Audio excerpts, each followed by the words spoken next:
driving up to Mauna Kea on the old road from Waimea to meet with Kealoha Pisciotta of the Mauna Kea Anaina Hou. Day 42 of the Protector's effort to stop the construction of the 30-meter telescope on the summit of Mauna Kea. Our driver notices smoke. There's a fire.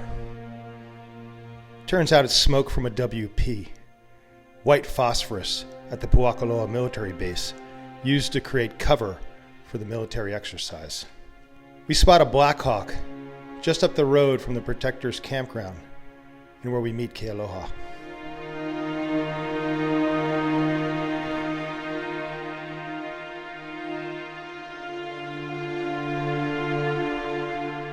Okay, we're up here because first and foremost, because Mauna Kea is a temple.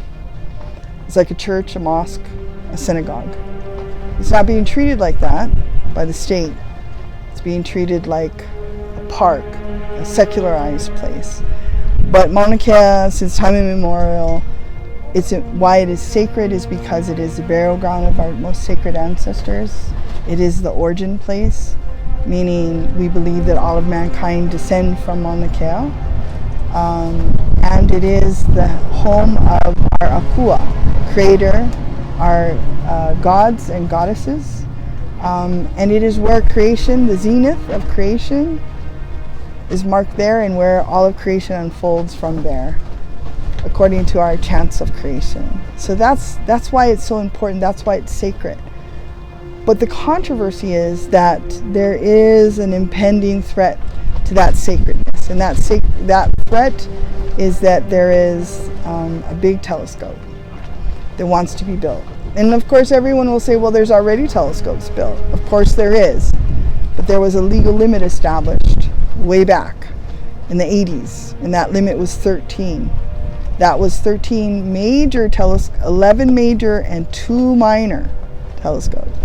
They've already violated by taking one minor down and putting up a major. But this one would be the 14th. Actually, in reality, the 22nd, because there are 22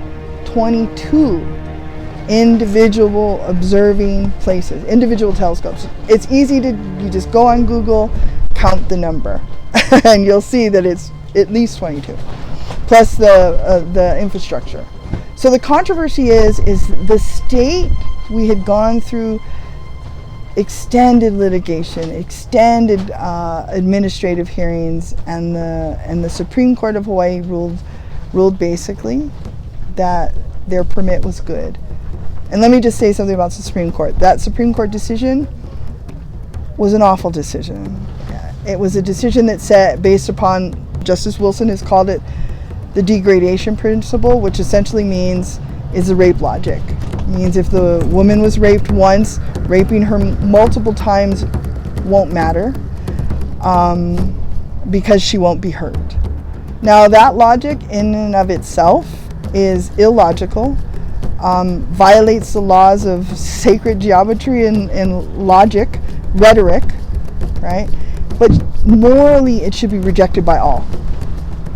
I wouldn't normally speak that way about the Supreme Court, but I have to argue that is the decision, and they're going to have to stand by it. And I would really ask everyone to go and read Justice Wilson's dissent to understand just how bad this is. Because if that's the logic, there's no hope for the future.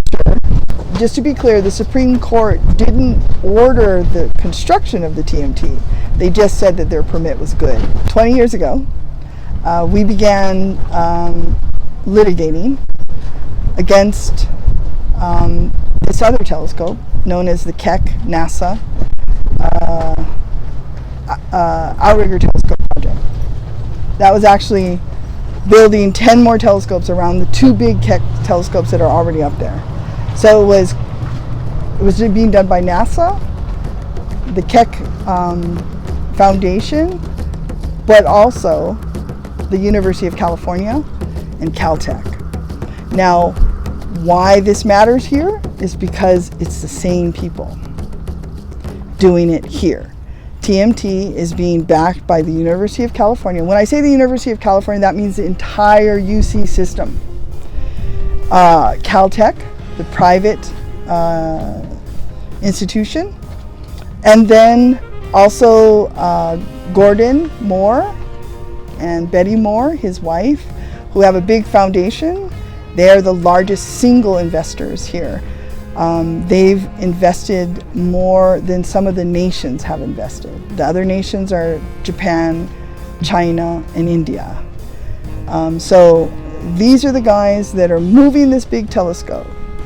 This too many telescopes. That's what we say. TMT stands for too many telescopes. And that's true. We've hit our limit. Now the limit is important not because they just made a number. It's because the limit was based upon the carrying capacity of the mountain. Basically, everyone had big meetings way back in the 70s and 80s establishing this limit, saying this is the limit of how many telescopes should be allowed on Mauna Kea. When we're talking about our aquifer, the aquifer for Hawaii Island, we're talking about the source of our life. Water is life. So that's a huge issue. And then every species on Mauna Kea, plant and animal, are either rare, threatened, and or endangered. So what happened back all those years ago when we challenged the Keck, NASA, and University of California telescope, we won in both federal and state court.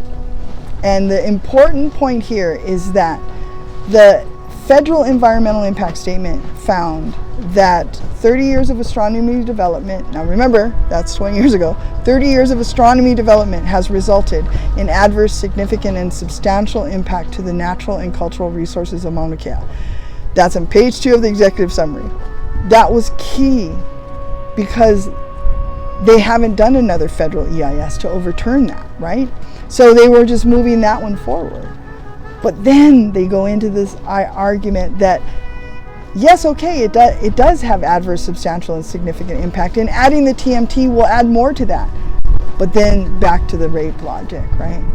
So essentially, we had lost our point. We had no other legal remedy. Well, we do, but that was our big one, to not give them the permit. So that's why we're here. We're standing here to block construction. And just to be clear, we're only blocking the TMT construction. We haven't blocked astronomers. They haven't lost any science because they agreed to come down themselves, number one. We've never been blocking them. But that's what their PR is saying out there in the world, which is really sad because we haven't blocked when they said they needed to service their instrumentation, we immediately allowed all of them up. Now what the truth is that the law protects Native Hawaiian rights to access and the public, by the way, and just so you know, Mauna Kea is public lands.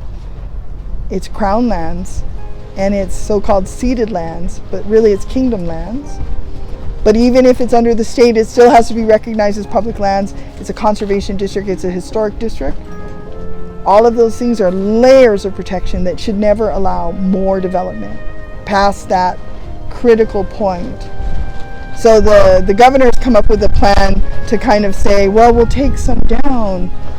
But yeah, you want to take down one that's about the size of this tent or a bathroom and put up something that's has a 9-acre footprint and is 18 stories high, the highest building in Hawaii. And we believe that it violates the county building code as well.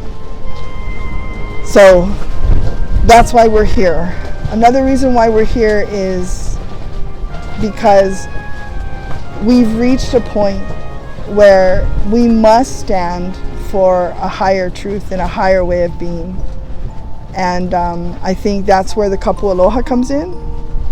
Kapu Aloha is important in this movement because I think this is the indigenous peoples. Like, we're just joining all the other movements around the world, but including the indigenous people's pushback on the corporate culture. And corporate culture is not all bad, but sometimes it can be very bad and inhumane and problematic all over the world. I mean, there's, West Papua, people are being, exterminated. The people of Brazil, facing all kinds of challenges. You know, First Nation peoples in Canada and America are still dealing with the pipeline issue. So all of these things are because there is this corporate consciousness that we're really trying to push back on that and say, hey, wait a minute, just because you can do it doesn't mean you should do it. This is where we're turning over those things, and kapu aloha is our cultural way of dealing with it, because we're not looking at the police or the sheriffs or the doe care officers as our enemy, because they're being told by the state. But what we all need to think of, including them, is that the state is sanctioning a corporate entity and a corporate project at the expense of the people, and that is where we must reject it, and we must stand for something better. So this camp is an example of what we believe is something better. This is where the people can gather, where the goodwill of the people of Hawaii are feeding all of the volunteers.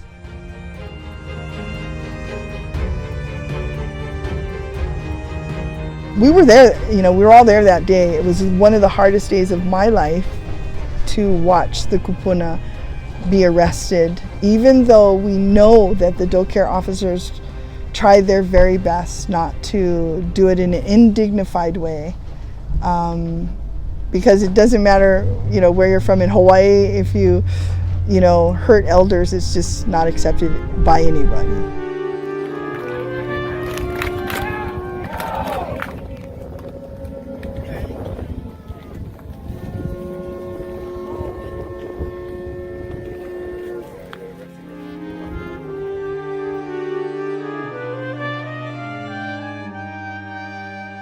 So that was just really hard for me. But in that action, also there came the riot police from Maui and Oahu. They were under the control of the Attorney General, I guess, at that point. She ordered them in, which I'm going to say this, that was Attorney General Claire Connor throwing her own men under the bus because she put them in a really bad situation, and she also put the doe care officers who were right there with all the elders, and all the people had just witnessed their elders being, arrested, and were very traumatized. And just so you know, the way it looked, okay, that day was there were the line of our elders, multiple lines, right? And then on each side, we were told by the elders that we needed to all stay on the sides. And we weren't to say anything. We weren't to shout out. We weren't to get mad. And, all you could see were faces filled with tears.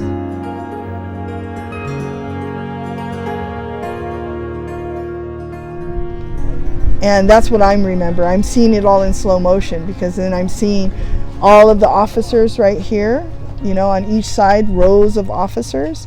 And then in front of them, in between the people and the officers, are the kapu aloha. And their job was very important. It was to keep the peace, keep the peace, keep the peace. And when you break up and you lose it because you just have to wail in your crying, and that happened to me, they come in, they hold you, and that is helping. They'll cry with you and wail with you too, and that is to let it all out.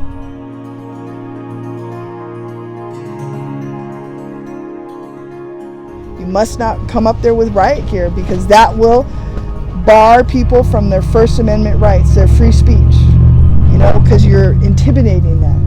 And what did they come up with? Claire Connor sent them all up with full riot gear. Okay, tear gas, batons, helmets with shields, all of that. But one thing they didn't have was their shield like this, the shields like this. Why didn't they have that? Because they knew that we had no weapons. And that our whole entire movement through kapu aloha is based upon nonviolence, non-advancement. We will resist by blocking, but it is not to attack them in any way. So they didn't need shields to be protected from us. But what did happen was when they rolled in, the Kia'i, the only thing we could think to do was, and it was the Kanaka Rangers who went and moved all the cars into the road, and that blocked the riot police in. So all this crap they're talking now, all the smack they're talking like, we could have done it. No, they really couldn't have done it because they made a tactical mistake to roll up on in, but they forgot the ends, what was going to happen. You know, and by the way, they also closed the saddle road, so there was no other way that anybody could do anything to block potential construction, because all we knew was the construction vehicles were on their way. So what the Kanaka Rangers and the Kia'i had done right at that point by pulling all the cars into the street was just to protect, you know, everyone. We're not looking at the police or the sheriffs or the doe care officers as our enemy, because they're being told by the state. But what we all need to think of, including them, is that the state is sanctioning a corporate entity and a corporate project at the expense of the people. This is such a compelling and unifying. The mountain is the greatest unifier and magnifier of all things pono. So it magnifies aloha and hopefully is protecting all of us. We think we're protecting it, but really the Mauna has protected us all these years, and that's why we need to give back to the earth, because it's time. It's time for us to take a stand for the earth, because without the earth, we cannot survive. What could people do to help us and help the movement? Okay, first and always first, we ask everyone to pray for goodness and goodwill on earth and peace on earth, to stand with us. You know, wherever you go, let people know that you care and you're participating and you're championing Mauna Kea also, and the world and the earth, because this is about championing the earth itself. Yeah, I mean, mostly to keep the prayers strong. We're surviving here based solely on the goodwill of the people of Hawaii, period, 100%. Thank you. Driving back, we see the smoke from the WPs at Puakaloa have subsided. The Black Hawk flies directly ahead of us. On the old road heading down to Waimea, we remember what Uncle Ku Ching said. We're all Indigenous people. We're all from somewhere, so we should all care.